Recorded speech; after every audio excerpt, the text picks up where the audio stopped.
अस्सलाम वालेकुम स्टूडेंट्स, आज हम बात करेंगे 394 के यूनिट नंबर 1 के हवाले से। देखिए, मैं आपको बताऊं कि जो स्टैटिस्टिक्स है ना, वो बेसिकली क्या होती है। स्टैटिस्टिक्स बेसिकली जो है, हम उसकी डेफिनेशन देखेंगे सबसे पहले। स्टैटिस्टिक्स जो है ना, वो बेसिकली 4 काम कर रही होती है। डेटा को कलेक्ट करवाती है, ऑर्गेनाइज करवाती है, समराइज, एनालिसिस और इंटरप्रिटेशन, यानी 5 काम है। 1 2 3 4 5। और ये आपकी हेल्प कहाँ करती है? डिसीजन मेकिंग में, या कंक्लूजन ड्रॉ जब हमने करने होते हैं। मसलन मैं आपको कहता हूँ कि एक क्लास है और उस क्लास के अंदर जो है वो स्टूडेंट्स हैं और उनके मैथ्स के नंबर बताएं। तो स्कूल के अंदर, या स्कूल लगा लो यार, एक स्कूल के अंदर मैथ वाले जो बच्चे हैं, मैथ में नंबर कितने हैं बच्चों के। तो जब आप ये करेंगे, पहले बच्चों से नंबर पूछेंगे, डाटा कलेक्ट करेंगे, फिर ऑर्गेनाइज करेंगे, समरी बनाएंगे, एनालाइज करेंगे और कहेंगे हाँ स्कूल में पढ़ाई अच्छी हो रही है क्योंकि मार्क्स अच्छे आ रहे हैं। ठीक हो गया। अब हम आगे चलते हैं। तो अगर इस यूनिट में आप मजीद आगे चले तो पॉपुलेशन क्या होता है? Total number of observations, total group under discussion, यानी जो पूरे स्कूल के बच्चे हैं वो हमारे क्या है? पॉपुलेशन है। और अगर उनमें से मैंने 20 बच्चे निकाल लिए तो वो क्या है? सैंपल। ठीक है। अच्छा, रेशो क्या होती है? Fraction between two numbers. और प्रोपोर्शन क्या होती है? जो प्रोपोर्शन होती है वो फ्रैक्शन होती है दो रेशियोज के दरमियान।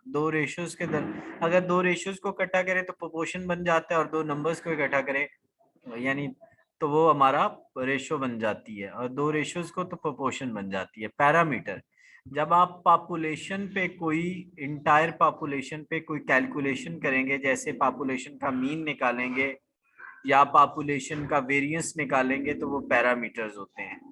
ऊपर हमने पढ़ा है स्टैटिस्टिक्स, जो आपको 5 चीजें बताई थी ना, वो क्या था? स्टैटिस्टिक्स था। अब हम बात कर रहे हैं स्टैटिस्टिक की। तो ये क्या है? जब हम सैंपल से कोई कैलकुलेशंस करते हैं, सैंपल मीन, सैंपल वेरिएंस, तो उसको हम कहते हैं स्टैटिस्टिक्स। वेरिएबिलिटी की कोई जरूरत नहीं है करने की। ठीक है। वैसे ये बताता है कि डेटा कितना स्कैटर्ड है। डेटा कांस्टेंट क्या होते हैं? वो चीजें जो वेरी नहीं करती, जो अपनी वैल्यू चेंज नहीं करती, उनको हम कांस्टेंट कहते हैं। और वो चीजें जो अपनी वैल्यू चेंज करती हैं, उनको हम कहते हैं वेरिएबल। अब मॉडल, ठीक है, कोई जरूरत नहीं है मॉडल की डेफिनेशन करने की। ठीक है। अच्छा जी, नेक्स्ट। कोई जरूरत नहीं है, कोई जरूरत नहीं है। अच्छा, स्टैटिस्टिक क्यों इम्पोर्टेंट है? ठीक है, तो बेसिकली आपके जितने भी काम है ना, ठीक है, statistic is applied in economics, is called econometrics. ठीक है, हर जगह पे ये अप्लाई हो रही है। ठीक है, ये डेटा को एनालाइज करने में मदद करती है, डेटा को कलेक्ट करने में मदद करती है, डेटा को इंटरप्रेट और कम्युनिकेट करने में। टेबल्स बन जाते हैं। तो ये जो है, ये कोई अच्छा नहीं लिखा हुआ, जो मैंने बोला है वो आपने करना है।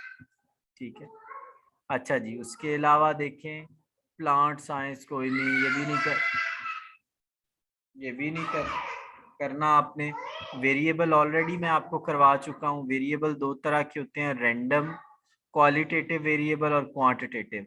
वो वेरिएबल्स जो कि नंबर्स की बेस पे लिए जाते हैं, वो वेरिएबल्स जिनमें हम क्या मैयर कर रहे होते हैं? कोई न्यूमेरिकल वैल्यू मैयर कर रहे होते हैं, उनको हम कहते हैं क्वांटिटेटिव। और जिनमें हम कोई क्वालिटी मैयर कर रहे होते हैं, उसको कहते हैं क्वालिटेटिव वेरिएबल्स।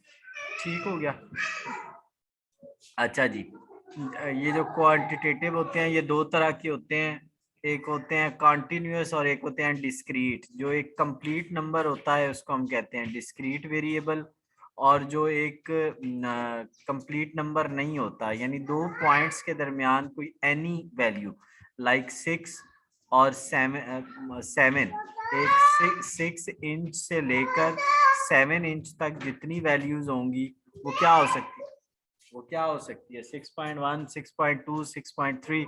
यार, जैसे हाइट है तो किसी भी बंदे की हाइट जो है किसी की 6.2 है, 3 है, 4 है, 6.5 है, 6 पॉइंट, तो पॉइंट्स में आ रही है, तो ये क्या है, कॉन्टिन्यूस वेरिएबल।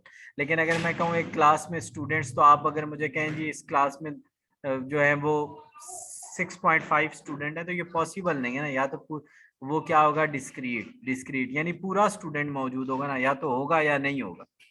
क्वालिटेटिव वेरिएबल या कैटेगोरिकल वेरिएबल किसी के क्या देखते हैं कि बंदा मतलब उसका कलर कैसा है, उसका मेल है, फीमेल है, वो पुअर है या रिच है, तो ये क्या है, क्वालिटीज हैं, तो इसको मेजर करती है। डिस्क्रिप्टिव स्टैटिस्टिक्स बेसिकली क्या करती है, पहले पहले जो ऑर्गेनाइजिंग, समराइजिंग और प्रेजेंटिंग डेटा को डील करती है, ठीक है। और जो इन्फ्रेंशियल स्टैटिस्टिक्स होती है वो कंक्लूजन और उनको डील करती है। जो हमने देखा था ना लास्ट वाले जो 3 थे, कंक्लूजन और उसको डील करती है। जो ऊपर 5 फंक्शन थे ना, 2 फंक्शन जो है वो इधर, प्राइमरी डेटा वो डेटा होता है जो कि फर्स्ट टाइम हम खुद कलेक्ट करते हैं अपने किसी एक्सपेरिमेंट के लिए, वो कहीं अवेलेबल नहीं होता, सर्वे के जरिए। इसकी टाइप्स यानी हम इन्वेस्टिगेशन के जरिए करते हैं, क्वेश्चनर के जरिए करते हैं, टेलीफोन के जरिए। और वो डेटा जो ऑलरेडी अवेलेबल होता है कहीं ना कहीं वो सेकेंडरी डेटा होता है, गवर्नमेंट के हम किसी जर्नल से उठाते हैं, स्टेट बैंक की वेबसाइट से उठा लेते हैं, न्यूज़पेपर से उठा लेते हैं, तो ये हमारा क्या है। तो इस तरह से ये आपका चैप्टर खत्म हो गया। अगर आपको कोई भी हेल्प चाहिए तो आप मुझे रब्ता कर सकते हैं। थैंक्स फॉर वॉचिंग एंड अल्लाह हाफिज़।